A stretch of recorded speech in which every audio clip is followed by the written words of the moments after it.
can girls and guys really be friends? Do you think that's an actual thing? Yeah, I do. Actually, my best friend, like, he was a guy for the longest time. He's still a good friend and everything, but, like, I think it's, like, our friendship started from, like, 2nd grade or something. Oh, so wow. I think it just depends, because our families were, like, he was basically my brother because he was born and raised, like, with my family and everything. So I think in that case, yeah, but at the same time, if you form a friendship in high school, I feel like it could turn to something more, like, not just friends. It could be confusing, you know? Because I've, like, talked to some people about it, and I think that there's a weird thing saying that guys and girls can't really be friends and that there's some sort of tension that's there. And if there's not a tension, that also means that a friendship could work because there's not a tension, but most of the times that there's some sort of unspoken tension between guys and girls. My past with, like, having, like, friends that are girls, I mean, it's never really, like, gotten serious for me. Like, it's kind of just stayed natural and, like, you know.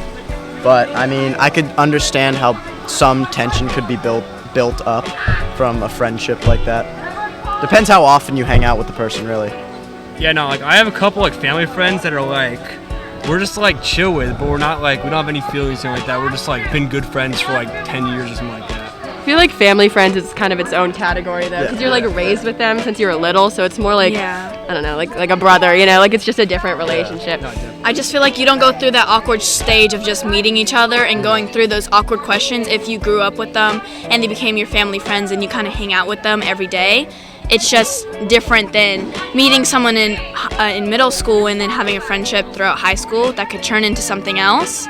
It's completely different. I think the key thing is mutually, if you know you're not interested in each other, you know, like if you kind of establish that, I don't know how to say that well. Yeah. But if you establish that, it's really easy to be friends. But if you kind of like don't and there's like suspicions of feelings, that's when it gets like a little tricky. Yeah, I think it's, like, culturally a thing here, too. Like, a lot of people think guys and girls can't be just friends. But at the same time, it's, like, they could eventually build feelings for each other and not tell each other, you know? And you think you're, like, just friends and you don't really know until 10 years later. And that's where the tension is. Yeah, exactly.